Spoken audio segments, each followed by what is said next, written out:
자, 오늘 오전에 살펴볼 하나님의 말씀은 고린도후서 5장입니다.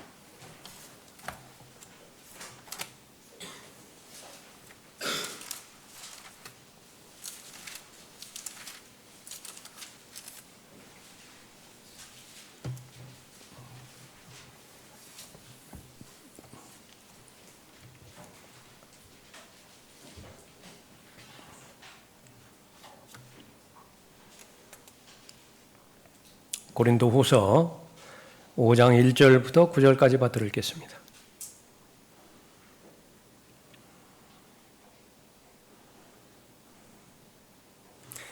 우리가 아는 것은 만일 땅에 있는 우리의 장막집이 무너지면 하나님께서 지으신 큰 집, 즉 손으로 짓지 아니한 하늘들에 있는 영원한 집이 있다는 것이라. 정녕 우리가 여기에서 신음하며 하늘에서 오는 우리의 집으로 옷 입게 되기를 간절히 바라나 만일 우리가 옷 입고 있다면 벗은 채로 발견되지 아니하리라. 이 장막집에 있는 우리가 짐을 지고 신음하는 것은 벗으려는 것이 아니라 옷 입혀지고자 함이니 이는 죽을 것이 생명에 의해서 삼켜지는 것이라. 이제 이것을 위해 우리를 만드신 분은 하나님이시며 그분께서는 또한 우리에게 성령의 보증을 주셨느니라. 그러므로 우리는 몸에 있는 집에 거할 때 주로부터 멀리 떨어져 있다는 것을 알면서도 항상 자신에 차 있으니 이는 우리가 믿음으로 행하고 보는 것으로 하지 아니함이라. 우리가 자신에 차 있으니 정녕 몸에서 떠나 주와 함께 있는 것을 오히려 더 원하노라. 이 때문에 우리가 애쓰는 것은 거하든지 떠나 있든지 그분을 기쁘시게 해드리기를 바라는 것이라. 네, 기도하겠습니다.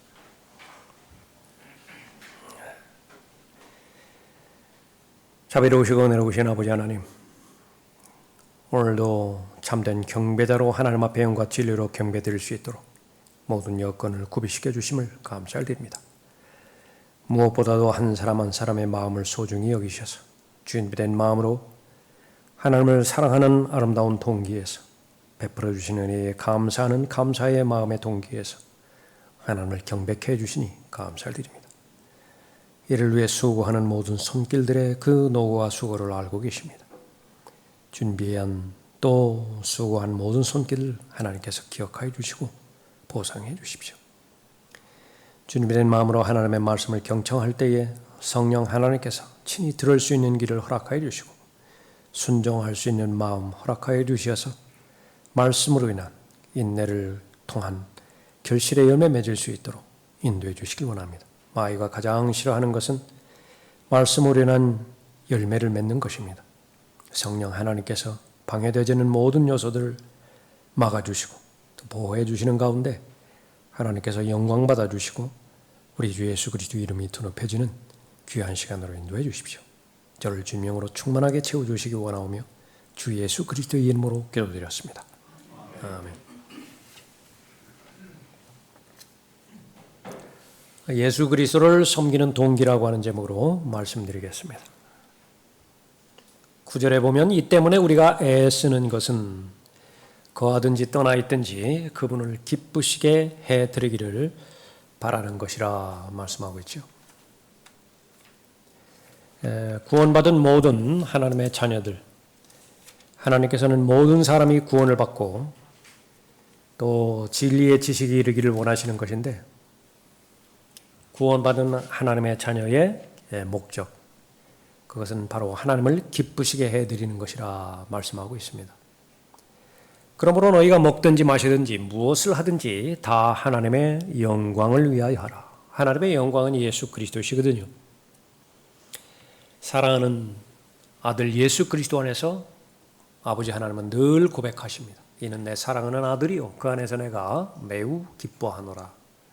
예수 그리스도를 잘 알아가고 예수 그리스도와 밀착되게 동행하고 또 예수 그리스도에 남겨진 발자취를 우리에게 알려주셨을 때에 아름다운 하나님을 사랑하는 동기에서 예수 그리스도를 잘 섬길 때에 하나님께서는 영광 받으시는 것이죠. 그것이 그리스도인의 목적입니다. 그러므로 너희가 먹든지 마시든지 무엇을 하든지 다 하나님의 영광을 위하여 하라. 유대인에게나 이방인에게나 하나님의 교회에게나 아무도 거치는 자가 되지 말라. 나도 모든 일에 있어서 모든 사람을 기쁘게 한 것 같이 나 자신의 유익을 구하지 아니하고 많은 사람의 유익을 구하노니 이는 그들로 구원을 받게 하려는 것이라. 고린도전서 10장 31절 이후의 말씀입니다. 구원의 최종적인 목적은 아들의 형상과 일치되는 것입니다. 하나님께서는 그러한 목적으로 세상의 기초가 놓이기 전에 예수 그리스도 안에서 사랑하시는 이 안에서 부르셨죠. 예수 그리스도를 마음으로 믿고 영접하기만 한다고 한다면 하나님의 자녀로 입양하실 것을 예정하셨습니다. 때가 되어서 성령 하나님의 강력한 찔림을 통해 내가 죄인인 것을 하나님 앞에서 깨닫게 되었죠. 성경에서 말하는 죄라고 하는 것은 하나님 없이 만족하는 삶을 말하는 것입니다. 하나님 없는 삶이 불편하지 않아요. 그것이 바로 죄의 상태죠. 예수 그리스도를 믿지 않는 상태. 그것이 바로 죄였는데 그 결과 수없이 많은 육신의 일들을 양산하는 자신을 발견하게 되었죠. 예수 그리스도께서 나를 위해 행하신 사실, 이것은 말로 설명할 수가 없습니다. 하나님께서 세상을 이처럼 사랑하셔서 독생자를 주셨는데 그 독생자를 주셨다라고 하는 것은 바로 하나님의 원수인 마귀에게 밥으로 주셨다라고 하는 부분입니다. 먹이로 주신 거예요.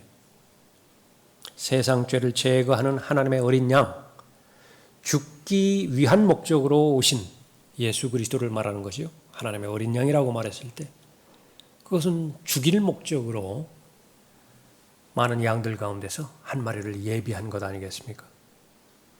오신 목적대로 하나님의 저주와 심판을 받고 나의 하나님 어찌하여 나를 버리셨나이까 절규하면서 돌아가셨습니다. 그러나 그 모든 것들을 다 이루시고 나서 마침내 다 이루었다 말씀하신 그 고백이 실제적으로 죄 문제와 하나님의 심판의 문제와 지옥의 영원한 형벌의 문제를 다 해결해 주셨습니다.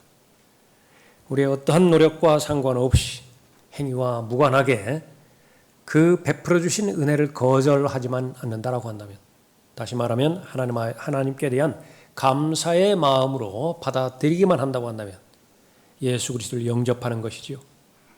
또 하나님의 아들들이 되는 권세를 주시는 것입니다. 이것이 여러분에게 베풀어 주신 하나님의 은혜입니다. 하나님의 자비이죠. 예수 그리스도와 동행하는 것이 중단된다라고 한다면 가장 인색한 사람으로 삶을 마치게 됩니다. 사람들도 사람들의 관계 가운데서 인색한 사람 그리 좋아하지 않죠. 아주 수전노, 구두쇠, 대화하는데 관계를 맺는데 한계가 있을 것입니다.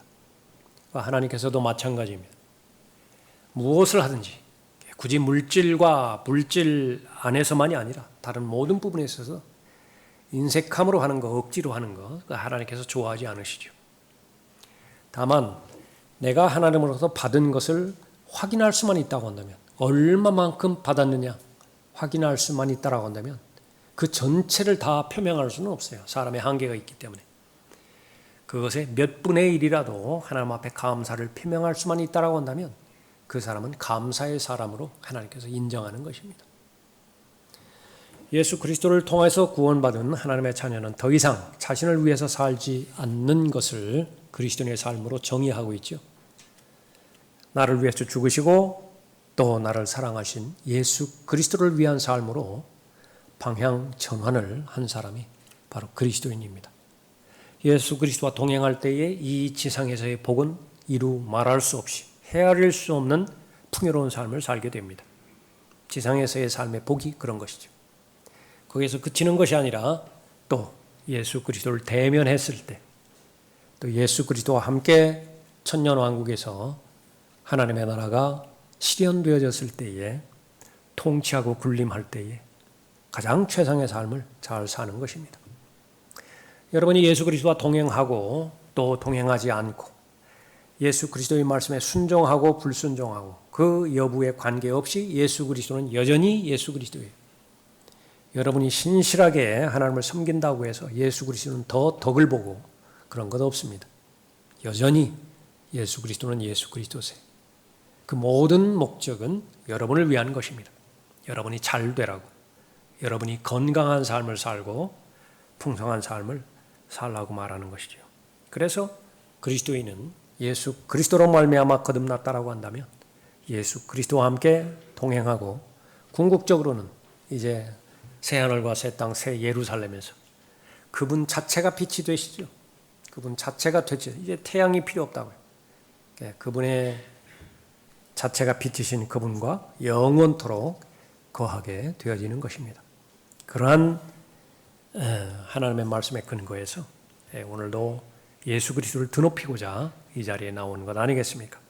예수 그리스도를 왜 섬기는 것이냐? 그 동기는 오늘 본문 말씀을 통해서 볼 때 죽음이 끝이 아니기 때문에 그렇습니다.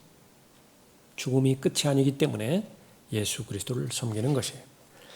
첫 번째로 죽음 이후에 하늘나라로 가기 때문에 그렇습니다. 1절을 보십시오. 우리가 아는 것은 만일 땅에 있는 우리의 장막집이 무너지면 하나님께서 지으신 큰 집, 즉 손으로 짓지 아니한 하늘들에 있는 영원한 집이 있다는 것이라. 반신반의했으면 반쯤 하는 의심은 이제 완전히 버리십시오. 하나님의 말씀, 사람의 말이 아닙니다. 하나님의 말씀이에요. 두 가지 말씀하시는데 장막집은 무너지게 되어 있습니다. 그것으로 끝나는 것이 아니라 하늘들에 있는 영원한 집이 있다고 말씀하는 것인데 이것은 바로 사람이 죽음으로 끝나는 것이 아니라 하늘나라로 가게 된다 그렇게 말합니다. 그리스도인의 정체성은 하나님의 말씀에 의하면 순례자와 타국인이에요. 사랑하는 자들아, 하나님의 사랑의 대상을 보고 부르십니다. 사랑하는 자들아, 여러분이 포함된다라고 한다면 여러분 확신하십시오. 여러분 누구인가? 하나님께서는 여러분을 순례자와 타국인이라 말씀하고 있습니다. 사랑하는 자들아, 타국인 같고 순례자 같은 너희에게 권고하노니 오늘 거슬러 싸우는 육신의 정욕들을 멀리하라. 구원받았다라고 한다면 이제는 하늘의 시민권을 자동적으로 획득하게 된다라고 빌립보서 3장 20절에서 말씀하십니다. 우리의 시민권은 하늘에 있으므로. 여러분들이 대한민국 주민등록증 없으면 어떻게 돼요? 어떤 사람이 여러분을 마음대로 죽여도 하소연하지 못합니다. 여러분들이 주민등록증이 없다고 한다면 그것은 경찰도 손을 대지 않고요. 무슨 법원에서도요. 어떠한 대응도 하지 않습니다. 그냥 그림자예요, 그림자. 하늘의 시민권, 얼마나 많은 거기에 특권이 부여되어 있는 것인가. 모든 특권들이 집합된 것이 바로 시민권이라고 말씀하셨는데 구원받을 때에 자동적으로 하늘의 시민권이 여러분에게 부여된 것입니다. 우리의 시민권은 하늘에 있으므로 우리가 그곳으로부터 오실 구주이신 주 예수 그리스도를 기다리고 있으니 구원받기 전과 구원받은 후에 우리의 삶의 방식이 달라지는 것을 계기로 해서 우리는 이 지상에 사는 동안에요. 적응할 수 있는 사람이 못 된다고 하나님은 말씀하십니다. 외국인이에요. 타국인이라. 여기에 거주하는 내국인이 아닌 것이죠. 거기서부터 차별을 받게 되지는 것입니다. 본성도 다르고요. 취향도 다른 것입니다. 편하지가 않아요. 편하지가 않습니다. 이 세상을 살아가는 데 있어서. 이 세상을 떠나서 자신들의 영원한 고향, 본향인 하늘나라로 가고 싶어하는 그런 열정, 마음의 열망, 그것을 담고 있죠. 그것을 잠깐 보여주는 것이 무슨 대표적으로 연어 같은 그 생물이 있죠. 물고기, 그 회귀 본능입니다. 아무도 설명하지 못해요. 부분적으로는 그 설명한다 하더라도 도대체 그 연어의 회귀 본능, 그것이 무엇 때문에 그렇게 되는 것이냐. 하나님만 알고 계시는 것이죠. 한갓 사람들이 기준으로 볼 때에 그런 미물도 그렇게 회귀 본능이 있는 거예요. 하물며 하나님의 아들의 신분을 가진 하나님의 자녀들이겠습니까? 구원받을 때 하나님의 자비 가운데서 구원을 받았죠. 그 성령 하나님께서 내 안에 들어오셔서 내 죽은 영을 살려주셨는데 동시에 그 영을 예수 그리스도 안에서 천상에 앉히신 것입니다. 그것이 믿든 믿지 않든지 간에 이루어졌어요. 여러분이 의식하건 의식하지 않든 느껴지든 느껴지지 않든지 간에 사실 하나가 이루어졌는데 그것은 여러분의 영이 여러분 마음 안에도 있고 동시에 셋째 하늘에도 앉혀졌다는 사실이죠. 그렇기 때문에 그 영을 찾아서 올라가고자 하는, 나를 찾아서 올라가고자 하는 그런 본능이 있는 것입니다. 내가 그 둘 사이에 끼어 있으니, 바울의 유명한 고백이죠. 빌립보서 1장 23절에서 분명한 하늘나라가 있고 하늘나라가 본향이고 여기는 거칠어요. 타국인의 신분, 나그네의 신분으로서 살아가는 데 있어서 모든 사람이 나를 대면하는 사람들이, 나를 마주하는 사람들이 나를 적대합니다. 유대인이건 이방인이건 가릴 것 없어요. 바다에서만 어려움 당하는 것이 아니라 땅을 걸어가는 육지의 여행에 있어서도 곳곳에 위험이 도사리고 있습니다. 그 스트레스를 한번 생각해 보십시오. 오늘 감당해야 될 짐이라고 한다면 그냥 오늘만 견디면 되는데 내일 보장이 없어요. 올해만 견딜 수 있다라고 한다면 열심히 일해서 그 이자를 갚아가고 원금도 어느 정도 좀 상환을 할 텐데 보장이 없어요. 이자를 갚기에도 헉헉거리는 거예요. 도대체 언제 동안 이렇게 채무관계에서 벗어나지 못할 것인지 소망이 없다고요. 왜 지치지 않겠습니까? 무엇 때문에 이 지상에 계속 남아있기를 바라요? 그러나 분명하게 교회를 열심히 다니지만은 예수 그리스도에 대한 설교를 많이 듣기도 했지만은 자신의 마음속 깊은 곳에 아무도 알아보지 못해 자신만 알아요. 자신의 마음 깊은 곳에 오직 이 생뿐이다. 누가 뭐라고 한다 하더라도 생은 오직 이 생뿐이다. 그렇게 하나님의 말씀에 대해서 받아들이지 않는다라고 한다면 가장 비참한 사람이라고 사도 바울은 고린도전서 15장에서 언급하고 있죠. 그 사람은 갈등이 없어요. 지금 계속해서 이 지상의 세상의 속성에 적응하는 것이 유일한 목표죠. 그러나 그리스도인, 분명한 본향이 있고 하늘의 시민권을 획득하고 있고 또 연어의 회귀 본능과는 비교할 수 없을 정도로 본향으로 가고자 하는 영적인 열망 가운데 있는 사람은 갈등입니다. 빨리 올라가고 싶다고요. 그러나 남겨져 있는 갓 구원받은 빌립보 성도들이 있는 거예요. 자신이 구원한 사람들이라고요. 이 사람들은 정말로 앞뒤 구분도 못하고 오른편이나 왼편 구분도 못하는 사람들이에요. 그냥 그 상태 방치하고 올라가 버린다면 온갖 이단에 의해 가지고 다 결박을 당하고 믿음을 빼앗겨 버릴 것이지요. 계속 남아 있어야 되는 것이냐? 아니면 나를 위해서 속히 올라가서 예수 그리스도를 볼 것이냐? 내가 그 둘 사이에 끼어 있으니 내가 떠나서 그리스도와 함께 있을 욕망을 갖는 것이 훨씬 좋으나. 비교의 대상에 봤을 때 좋다, 이것이 더 좋다. 그런데 그냥 좋은 정도가 아니에요. 훨씬 좋다. 훨씬 좋다. 8절도 보십시오. 우리가 자신의 차 있으니 정녕 몸에서 떠나 주와 함께 있는 것을 오히려 더 원하노라. 여러분 마음속으로만 그렇게 말씀하세요. 오히려 더 원하노라. 하셨어요? 하셔야 됩니다. 내일 아무리 계획된 그런 그 계약 성사가 성취되는다 하더라도 오늘 당장 올라가는 것이 훨씬 더 낫다고, 내가 더 원한다고 그런 고백을 하는 사람, 그건 당연하게 그리스도 안에 있는 새로운 피조물이라고 한다면 다 올라가는 것입니다. 아쉬울 것이 없어요.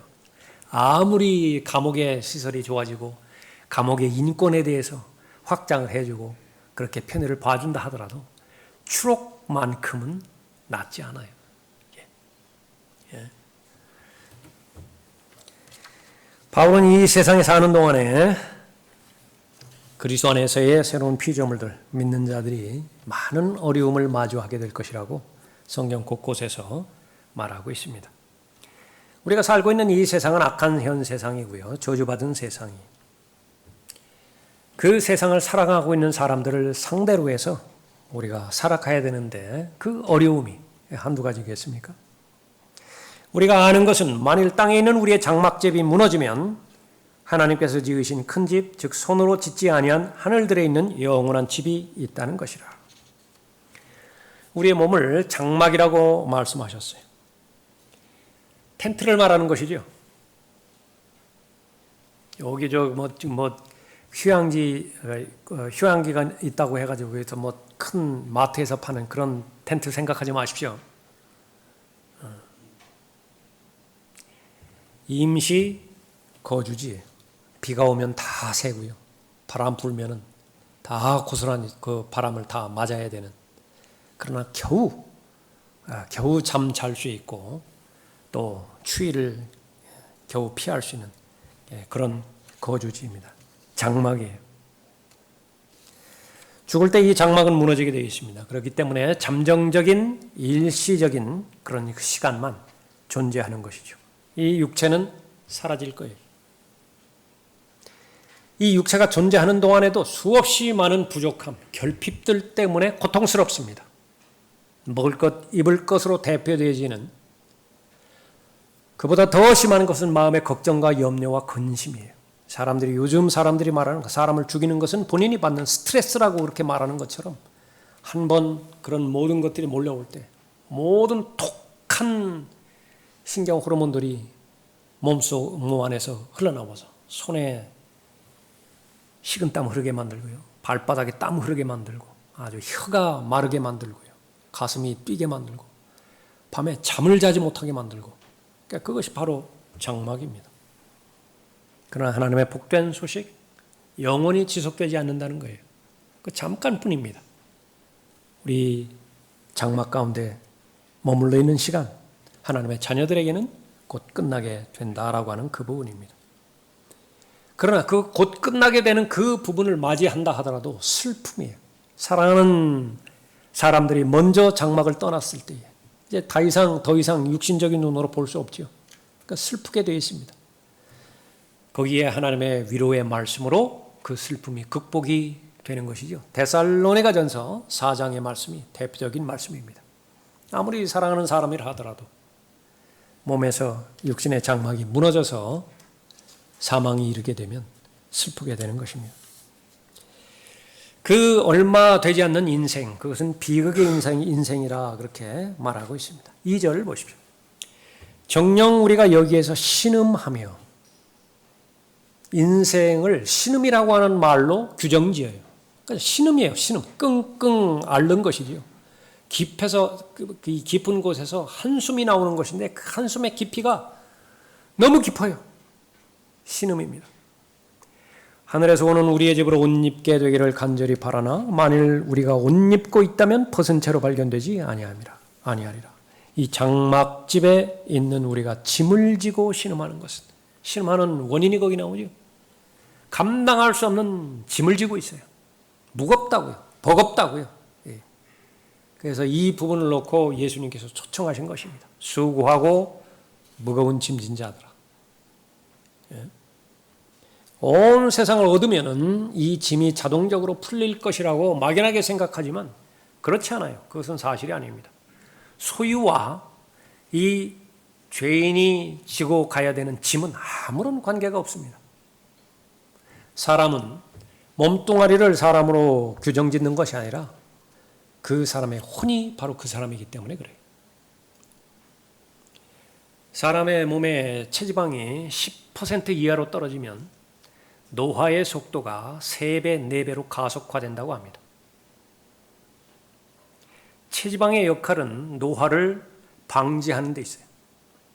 근데 사람은 어디에 미쳐 날뛰느냐 그러면요. 그 체지방을 최소화시켜가지고 그 얼마 남아있지도 않은 근육을 겉으로 드러내는 데 있습니다.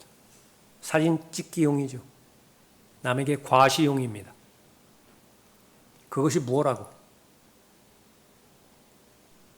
비만은 해결돼야 될 부분이지만, 과체중은 해결해야 될 부분이지만 그것에 몰입되어서 자신의 얼마뿐이 없는 인정과 평판을 바라고자 자신의 생체 속도, 그것을 가속화시키는 것이냐. 그것이 어리석은 인생들입니다. 비단 몸 하나만 그렇게 보았지만은요, 모든 둘러싸고 있는 모든 것들에 대한 욕심, 그것이 결국은 그 사람의 눈을 찔러버리는 것입니다. 그것이 바로 인생이고 비극이 무거운 짐을 지고 살아가는 모든 인생의 공통적인 것입니다. 일생 동안 무거운 짐을 지고 신음하며 살아가고요, 결국은 죽습니다.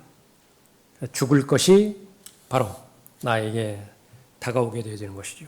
인생의 삶은 비극의 전철이고 또 시험의 연속입니다. 나이가 이제 40 넘어서 50 들어가면은요, 이것은 뭐 굳이 설명할 필요가 없어요. 60, 70 넘어가면 그걸 뭐 더 말할 나위도 없죠. 그건 자기 자신의 인생 자체가 인생을 설명하고 있기 때문에 그렇습니다. 젊을 때에는 많은 인생의 목표가 있을 수 있어요. 무엇이 되겠다, 무엇을 했으면 좋겠다. 그 목표를 이루기 위해서 많은 노력들을, 또 그렇게 의미 있는 노력들을 하겠죠. 어느 시점이 되어지면은요, 인생의 목표 하나만 남는다고 그래요. 뭔지 아십니까? 자력으로 화장실 가는 거예요. 그것만 하면 돼요. 그것만. 근데 그것이 무너질 때, 자력으로 화장실을 가지를 못해요. 무너질 때 다 무너지는 것입니다. 여자에게서 태어난 사람은 날수가 적고 고통으로 가득 찼도다. 욥기 14장 1절 말씀인데 두 가지 말씀하십니다. 70년, 80년, 90세, 100세 그렇게 산다 하더라도 하나님 보시기에는 날수가 적대요. 그런데 그 얼마 되지도 않는 그 날수가 고통으로 가득 차 있다라고 말씀하고 있는 것입니다. 하나님의 자녀인 예수 그리스도의 제자들에게 미리 말씀해 주십니다. 세상의 속성에 대해서. 내가 이런 일들을 너희에게 말한 것은 너희가 내 안에서 화평을 지니게 하려 함이라. 세상에서는 너희가 환난을 당할 것이나 경건하게 살고자 하는 자들 반드시 박해가 올 것이라고. 세상에 있는 동안에 환난을 당할 수밖에 없어요. 그러나 기운을 내라. 죽음으로 다가 아니라, 죽음으로 모든 것이 다 끝나는 것이 아니라, 하나님의 진리의 말씀을 믿지 못하는 사람만이 오직 이 생뿐이라고 말하는 거예요. 그 사람에게는 영생의 소망도 없고 부활의 소망도 없는 것이지요. 계속해서 무거운 짐을 홀로 지고 가야 되는 것입니다. 사람이 해 아래서 수고한 그의 모든 수고와 그의 마음의 고통으로 얻는 것이 무엇이냐? 무엇을 얻는 것이죠? 사람이 오늘 하루하루 열심히 일하고 노력하는 것은 무엇을 얻고자 하는 것인데, 하나님은 물어보세요. 그렇게 해서 얻는 것이 무엇이냐? 이는 그의 모든 날들이 슬픔이며 그의 수고로운 비탄이요 정녕 그의 마음이 밤에도 쉬지 못함이니 이것도 또한 헛되도다. 이러한 인생의 실체를 깨닫게 해주신 것이 하나님의 말씀이죠. 구원받은 하나님의 자녀들에게 이러한 비극적인 삶만 있는 것이 아니라 이제는 소망이 있는 거예요. 참된 희망이 있는 것입니다. 현실적으로 비극으로 가득 찬 세상이지만은, 그러나 타국인으로서, 나그네의 신분으로서 이 세상을 통과하는 동안에 이제는 변치 않는 소망과 희망이 있는 것입니다. 무엇이죠? 하늘이에요. 우리의 방향은 진북 방향을 향해서 계속해서 걸어가고 있는 그리스도이십니다. 4절에 보십시오. 이 장막집에 있는 우리가 짐을 지고 신음하는 것은 벗으려는 것이 아니라 옷 입혀지고자 함이니 이는 죽을 것이 생명에 의해서 삼켜지는 것이라. 무너져버리는 이 장막의 문제가 해결되는 소망의 말씀이 있고요.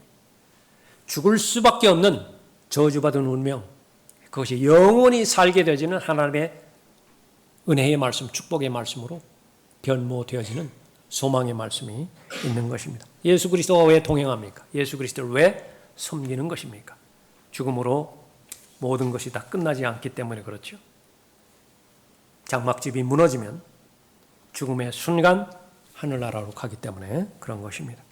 두 번째로 새로운 몸을 입을 것이기 때문에 그렇습니다. 그리스도를 섬기는 동기, 새로운 몸을 입을 것이기 때문에 그렇습니다.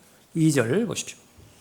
정녕 우리가 여기에서 신음하며 하늘에서 오는 우리의 집으로 옷 입게 되기를 간절히 바라나 만일 우리가 옷 입고 있다면 벗은 채로 발견되지 아니하리라. 이 장막집에 있는 우리가 짐을 지고 신음하는 것은 벗으려는 것이 아니라 옷 입혀지고자 함이니 이는 죽을 것이 생명에 의해서 삼켜지는 것이라.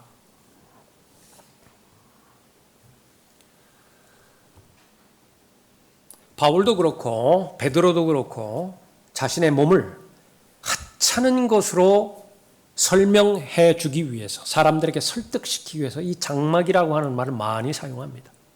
베드로도 그렇게 말을 해요. 그렇도다 내가 이 장막에 있을 동안에 너희를 각성시켜 기억하게 함이 옳은 줄로 여기나니. 베드로후서 1장 14절 말씀입니다. 장막이에요. 태버네클, 텐트입니다. 그러나 이제 임박했음을 알죠. 모든 그리스도인은 자신의 죽을 때를 압니다. 바울도 자신의 죽을 때를 알았고요. 베드로도 자신의 죽을 때를 알아요. 하나님의 자녀들 역시 마찬가지로 예수 그리스도와 동행하면서 어디까지가 장막에서 벗어날 때인지 그것을 알게 되는 것입니다. 땅에 있는 집을 말하는 것인데 이것은 흙으로 만들어진 토담집 같은 것이라고 말하고 있어요. 흙으로 만들어졌다. 그러니까 그렇게 견고하지 못하는 것입니다. 무너지는 것은 당연한 사실입니다. 어느 날 무너질 것이. 얼마만큼 더 지탱할 것이냐. 사람들마다의 차이가 있는 것인데 그 차이는 거의 없는 것과 마찬가지죠. 진흙으로 만든 그 집에서 벗어나서 이제 하나님께서 지으신 새 집으로 들어가게 되는 것입니다. 이는 내게 사는 것이 그리스도니 죽는 것도 유익함이라. 그러나 만일 내가 육신으로 산다면 그것은 내 수고의 열매니 무엇을 선택해야 할지 나는 아직 알지 못하노라. 내가 그 둘 사이에 끼어 있으니 내가 떠나서 그리스도와 함께 있을 욕망을 갖는 그것이 훨씬 좋으나. 살펴본 부분이지만은 예수 그리스도와 동행하는 하나님의 자녀들에게 두 가지 몸이 있다라고 하는 사실을 알려주셨을 때 어떤 몸을 더 선호하는 것이냐 물어볼 것도 없죠. 하나는 낡은 옷이고 하나는 새 옷입니다. 하나는 사람이 만든 장막이고요. 하나는 하나님께서 지으신 무너지지 않는 새 집을 말하는 것입니다. 그리스도인이 죽은 다음에 어떻게 될 것이냐. 성경에 계시된 그런 내용들을 간략하게 살펴보면 우선 몸에서 혼이 분리가 되어지죠. 몸에서 영이 분리가 되어지는 것입니다. 영은 천상에 앉혀져 있는 하늘을 향해서 가죠. 그런데 그 영의 변화가 있습니다. 어떤 변화가 있는 것이냐. 하나님께서 옷을 입혀주세요. 그런데 그 옷은 고린도전서 15장에서 부활해서 입는 예수 그리스도와 똑같은 영광스러운 몸이 아니에요. 그래서 그것을 혼적인 몸 이렇게 부르기도 합니다. 혼적인 몸이라. 요한계시록 6장에서 보면 대환란 때에 순교당한 남은 자들이 제단 밑에서 하나님 앞에 호소하죠. 원수를 갚아줄 날이 언제냐고. 하나님께서 잠깐 쉬라고 말씀하시면서 무엇을 주죠? 흰 옷을 줘요. 긴 흰 옷을 줍니다. 이렇게. 죽은 영이 거듭나서 새 영이 되어지면 그 새 영이 하늘나라로 갈 때에 그것은 혼적인 몸을 입다가 이제 부활 때가 되지면 물리적인 예수 그리스도와 똑같은 영광스러운 몸으로 옷 입게 되어지는 것입니다. 다시 말하면 둘 사이에 휴거와 또 부활 사이에 내가 죽은 다음에 하늘나라로 올라가죠. 그리고 거기에서 이제 부활을 기다리죠. 이 기간 동안에 잠정적으로 하나님께서 나에게 덮어주시는 옷이 있어요. 본문은 그것을 말하는 것입니다. 그러다가 부활 때가 되어지면 예수 그리스도의 영광스러운 몸으로 옷 입게 되어지는 것입니다. 이 장막집에 있는 우리가 짐을 지고 신음하는 것은 벗으려는 것이 아니라 옷 입혀지고자 함이니 이는 죽을 것이 생명에 의해서 삼켜지는 것이라. 죽는 것이 끝난다라고 한다면, 죽는 것으로 끝난다라고 한다면 나는 죽고 싶지 않아요. 바울의 고백일 것입니다. 죽는 것으로 모든 것이 다 끝난다라고 한다면 죽음을 연장시키는 데 있어서 최선을 다할 것이죠. 거기에 모든 것을 다 투자할 것입니다. 그러나 진리는 무엇이에요? 죽는 것보다 죽음 그 이상의 것이 있다라고 하는 것입니다. 어떤 옷을 입든지 이 옷은 다 없어지게 돼 있어요. 그러나 내가 장차 입게 되질 새 옷 것은 달아지지 않습니다. 영원토록 보존되어지는 것이죠. 허리의 통증으로 인해서 고통당하고 있는 사람, 이제 나이를 먹어가면서 신경이 아프다라고 하는 것을 이제 경험할 나이가 이제 오게 될 거예요. 근육통이 아니에요. 아직 경험하지 못한 눈치들 텐데 신경이 아프기 시작하더라고요. 신경이 근육이 아픈 거를 더 벗어나서 그것부터 시작해서 이제 하나 둘씩 경험해보지 못한 그 고통이 이제 찾아오게 되죠. 그래서 인생이 시작되어지면은 겉사람은 계속해서 썩어지는데 썩어진다라고 하는 그 말은 고통으로 계속 더 가득 찬다. 지금까지는 즐거움도 있고 평안함도 있고 쾌락도 있습니다. 근데 그것이 점차로 다 바뀌어져 가는 것입니다. 고통으로 다 바뀌어져 가고 있는 것입니다. 육신의 죄들의 몸의 비참함이라고 하는 것은 계속해서 내가 원하는, 영이 원하는 선한 일을 하지 못하고 원치 않는 죄를 범하게 하는 것에 비참함도 있지만요. 그것만 비참한 것이 아니에요. 고통스럽다가 육체 자체가 어디 한 군데 오래 누워있지도 못하고 앉아있지도 못하고 그렇다고 해서 계속 걸어갈 수도 없고 신장결석, 담낭결석, 안경 오래 쓰신 분들 영원한 안경을 벗는 것일 거예요. 이거 안경 이거 쓴 거는요 대단히 중증장애입니다. 이거 없으면 아무것도 못해요. 그런데도 장애인으로 취급해 주지도 않아요. 안경에서 벗어날 일이 있다. 모든 약물로부터 벗어나고 모든 주사로부터 벗어나고 무엇을 생각한다 하더라도 잠깐 하고 점검해 봐야 돼요. 그거 생각하면 잘못되지는 않는 것인가? 예수 그리스도의 동행이 단절되어지는 것은 아닌가? 무슨 말을 할 때도 잠깐 멈칫해야 된다. 그 사람에게 상처를 주지는 않는 것인가? 의도하지는 그렇지 않지만은 오해의 여지로 받아들일 여지는 없는 것인가? 내가 말하는 것이 거짓이 아니고 사실을 말한다 하더라도 그 사실이 그 사람에게 위로와 용기와 그 사람을 세워주는 것인가? 아니면 사실을 말한다 하더라도 그 사람의 용기를 꺾어버리는 것인가? 계속 고심을 해야 돼요. 어떤 행동을 한다 하더라도 나는 이런 동기에서 행동을 했지만 그것을 제3자가 봤을 때에 실족하지는 않는 것인가? 그러나 이때가 되어지면 전혀 상관이 없습니다. 마음껏 생각해도 그 생각의 결과는 하나님을 기쁘시게 해드리는 거예요. 무엇을 행한다 하더라도 하나님을 만족시키는 것이고 무슨 말을 한다 하더라도 하나님을 높여드리는 말이 되는 것이 그것이 무엇입니까? 바로 새로운 몸을 입는 것입니다. 그때까지는 부르짖어요. 나는 비참한 사람이로다. 누가 이 사망의 몸에서 나를 구해낼 것인가? 그렇습니다. 사망의 몸이에요. 비참한 사람이라고. 그러나 바로 예수 그리스도께서 믿음의 창시자의 완성자이시죠. 결국은 이 몸의 구원까지도 이루어내실 것입니다. 예수 그리스도 우리 주를 통하여 하나님께 감사하노라. 구원받은 그리스도인은 예수 그리스도께서 오신 목적대로 풍요로운 삶, 풍성한 삶, 열매 맺는 삶을 살기 위해서는 예수 그리스도와 반드시 동행해야 됩니다. 예수 그리스도를 섬겨야 되죠. 무슨 동기에서 섬기는 것입니까? 바로 이러한 약속들을 하나님께서 증거로 주셨기 때문에 그렇습니다. 5절을 보십시오. 이제 이것을 위해 우리를 만드신 분은 하나님이시며 그분께서는 또한 우리에게 성령의 보증을 주셨느니라. 그러므로 우리는 몸에 떨어져 집에 거할 때 주로부터 멀리 떨어져 있다는 것을 알면서도 항상 자신에 차 있으니 이는 우리가 믿음으로 행하고 보는 것으로 행하지 아니함이라. 우리가 자신에 차 있으니 정녕 몸에서 떠나 주와 함께 있는 것을 오히려 더 원하노라. 죽음으로 모든 것이 끝나는 것이 아니라 죽은 다음 하늘나라로 간다는 사실을 우리가 알고 있습니다.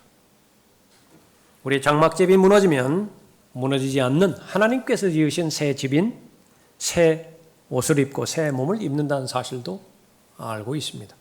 무엇을 근거로 알죠? 증거가 있어야 됩니다.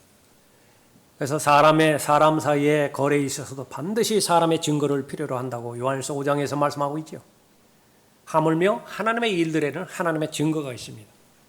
그것이 5절에서 언급하고 있는 성령의 보증이에요. 성령의 보증. 이것은 보증금을 말하는 것입니다. 둘 사이에서 매매가 벌어질 때에 나는 그 물건을 내가 살 용의가 있습니다. 그러나 그 마음이 진실성이 있습니다. 그것을 표명하는 것이 돈을 거는 것이죠. 그래서 계약금을 걸 때에 그것은 내 마음을 표현하는 것입니다. 그게 똑같은 의미예요. 하나님께서 하나님의 사람을 사주셨습니다. 하나님께서 핏값으로 하나님의 자녀를 사주시고 그 핏값 안에 들어있는 특권이 무엇이냐 그러면 본문 말씀이 들어있는 것입니다. 하늘의 본향이 나의 것이 되어지는 것이고요. 거기에 시민권으로 대표되어지잖아요. 하늘의 시민권. 거기에는 새로운 몸을 입을 거예요. 그런데 그것을 보증해 주시는 것이 바로 하나님의 증거를 제시하는 것이 내주하시는 성령 하나님이시다 말씀하고 있습니다. 여러분이 구원 받으셨다고 한다면 여러분 안에 성령께서 내주하고 계십니다. 다른 많은 내용들이 있지만 오늘 본문 말씀에 의하면 여러분의 몸이 바뀌어질 것이고 여러분의 방향은 하늘나라로 향할 것이라고 하는 하나님의 증거가 있다고요. 하나님의 증거가 바로 여러분 안에 내주하시는 성령 하나님이시다 말씀하고 있는 것입니다. 하나님의 거룩한 영을 슬프게 하지 말라. 너희가 그로 인해 구속의 날까지 인치심을 받았느니라. 사람 사이의 거리에 있어서는 어쩔 수 없는 경우에 거래가 철회되기도 하죠. 그 돈을 손에 보면서까지 거래를 철회할 경우도 있다고요. 사람 사이의 거래는. 그러나 하나님께서 한번 선택하셨고 하나님의 핏값으로 사주셨다라고 한다면 그 하나님의 거래는 하나님께서 행하시는 거래는 절대로 철회하는 법이 없어요. 그것이 성령의 보증을 말하는 것입니다. 그러므로 우리는 몸에 있는 집에 거할 때 주로부터 멀리 떨어져 있다는 것을 알면서도 항상 자신에 차 있으니. 그리스도는 두 가지 확신을 가지고 있는 사람인데 내가 그리스도 안에서 서 있는 영적인 위치에 대해서 확신을 가지고 있는 것입니다. 그거 역시 마찬가지로 믿음으로 서 있는 것입니다. 내 안에 성령께서 내주하고 계심으로 인해서 성령께서 절대로 떠나지 않으시는 것입니다. 구속의 그날까지 인쳐주시는 것입니다. 어떠한 막강한 권력을 가진 자가 왔다 하더라도 그 인침을 해체시킬 그 능력이 없는 것입니다. 그리스도의 사랑에서 떼어놓을 수 있는 것 단 하나도 없어요. 우주 전체를 다 찾아본다 하더라도. 그것이 바로 몸에서 떠나 주와 함께 있는 것을 오히려 더 원하노라 그렇게 말씀하고 있는 내용이기도 합니다. 우리가 이것을 확신하노니 너희 안에서 선한 일을 시작하신 그분께서 지금 현재라고요. 여러분을 향해서 선한 일을 시작하셨다고. 한 번 하나님 안에서 선한 일, 그것이 하나님의 일이라고 한다면 하나님은 반드시 끝을 맺으십니다. 약속하신다고요. 선한 일을 시작하신 그분께서 예수 그리스도의 날까지 그 일을 완성하시리라. 현재 일어났다고 한다면 그것은 미래는 불보듯 뻔한 거예요. 미래는 보장된 것입니다. 빌립보서 1장 6절 말씀이죠. 그리스도는 죽은 다음에 자신이 어디로 가는지 알 수 있는 사람입니다. 왜 그렇죠? 내 안에 성령께서 내주하고 계시기 때문에 그래요. 성령께서 자신의 영감으로 주신 하나님의 말씀의 약속을 내 마음 가운데 믿음으로 결합시키는 것입니다. 죽음으로 끝나지 않아요. 죽은 다음에 구원받지 못한 자들처럼 잃어버린 바 되어서 마귀가 채가지 않습니다. 구원받은 사람은 자신의 영이 천상에 앉혀져 있는 그 천상으로 계속해서 향하게 되어지는 것이죠. 고백입니다. 내게 사는 것이 그리스도니 죽는 것도 유익함이라. 진정한 그리스도인의 고백이에요. 죽음, 가장 부담스러운 주제이고 죽음, 가장 부정적인 주제이지만은 그러나 잠깐 하나님의 관점에서만 본다라고 한다면 모든 비극과 모든 비참함, 모든 슬픔, 모든 고통 그것으로부터 완전히 해방되어지는 것이 바로 죽음의 관문에 들어가게 되어지는 것이죠. 이보다 더 큰 이득이 어디 있어요? 이보다 더 큰 유익이 어디 있습니까? 단번에 그 질병이 다 치료가 돼버리는 것이에요. 더 이상 재발되지 않아요. 2번, 3번 접종할 필요도 없습니다. 한 번 접종으로 완전히 끝나버리는 것이라. 죽음이라고 하는 것은 바로 그 부분이에요. 그리스도인의 고백, 예수 그리스도와 동행하는 삶이 가장 복된 삶이라고 고백할 수 있습니다. 동기는 무엇입니까? 죽음으로 모든 것이 끝나는 것이 아니기 때문에 그래요. 우리에게는 하늘나라가 있고 우리가 가야 될 본향이 있습니다. 그 본향은 어떤 본향이에요? 하나님께서 예비해 주신 유, 썩지 않아요. 더럽혀지지 않아요. 쇠잔해지지 않아요. 가장 귀한 것이고 가장 복된 하나님께서 주신 복인 것이죠. 그 모든 것들을 마냥 믿으라고만 일방적으로 제시한 것이 아니라 하나님의 증거를 친히 주셨어요. 성령께서 구원받은 하나님의 자녀들 안에 내주하고 계시는 것입니다. 그 사실을 믿은, 그 사실을 기록된 그대로 믿은 바울, 확신할 수 있습니다. 내가 죽은 다음 어디로 가는 것인지. 베드로 역시 마찬가지고 요한 역시 마찬가지예요. 여러분은 누구의 가르침을 따르고 있습니까? 물어볼 것도 없어요. 바울의 가르침과 베드로의 가르침과 요한의 가르침을 따르고 있다고요. 마찬가지로 미리 간 그 성도들의 고백은 여러분의 동일한 고백이 되어지는 것이죠. 그러므로 나의 사랑하는 형제들아 견고하라, 흔들리지 말라, 항상 주의 일을 넘치게 하라. 이는 너희 수고가 주 안에서 헛되지 아니한 줄을 아느니라. 이 고백 누가 할 수 있는 것인가? 거듭난 하나님의 자녀이고요. 지금 계속해서 지속적으로 예수 그리스도와 동행하고 동시에 예수 그리스도를 섬기는 자의 고백이 되겠죠. 이 세상은 부도났습니다. 이미 부도났어요. 부도난 세상에 모든 것을 들이붓는 헛똑똑이가 되지 말라는 것이 하나님의 당부의 말씀입니다. 반면에 쓰러지지 않는, 무너지지 않는 기업이 있다고요. 영원한 기업이 있습니다. 하나님의 상속의 대상이고 하나님의 유업의 대상입니다. 하나님의 나라와 하나님의 의, 하늘나라에 대한 투자, 그것은 투자하면 투자할수록 이 가장 현명한 사람이 되는 것입니다. 그리 멀지 않았습니다. 곧 오실 날 멀지 않았어요. 그 모든 부분들이 다 드러나고 그 평가가 그대로 이루어졌겠죠. 반드시 그리스도인이라고 한다면 들어야 할 말씀. 잘하였다 착하고 신실한 종아. 잘하였다 착하고 신실한 종아. 여러분이 매일매일 위대한 일로 보여지지는 않을 것이지만 늘 말씀과 기도로 예수 그리스도와 동행하고 여러분의 믿음의 분량에 따라서 여러분에게 주어진 은사대로 예수 그리스도를 잘 섬기고 있다고 한다면 그것은 바로 여러분은 올바른 방향으로 가고 있는 것이고 여러분은 올바른 동기에서 예수 그리스도를 잘 섬기고 있는 것입니다. 여러분을 기다리는 것은 하나님의 칭찬과 하나님의 격려예요. 잘하였다 착하고 신실한 종아. 기도하겠습니다.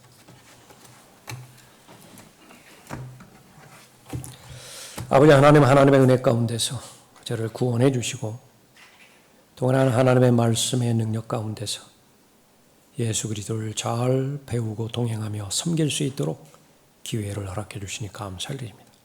오늘 진실된 마음으로 영과 진리로 하나님 앞에 경배드리는 이 한 사람 한 사람을 주님께서는 그 마음의 중심을 알고 계십니다.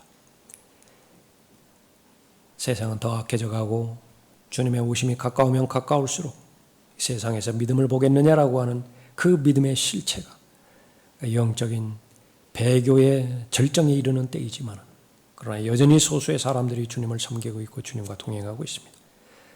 더 큰 은혜의 능력으로 보호해 주십시오. 믿음을 잘 지켜주십시오. 주님 만나 뵀을 때 모두가 다 잘하였다 착하고 신실한 종이라고 하고 칭찬과 격려 가운데서 주님 만나 뵐 수 있도록 복 주시길 원합니다. 주 예수 그리스도의 이름으로 기도드렸습니다. 아멘. 다 같이 일어나시겠습니다. 네.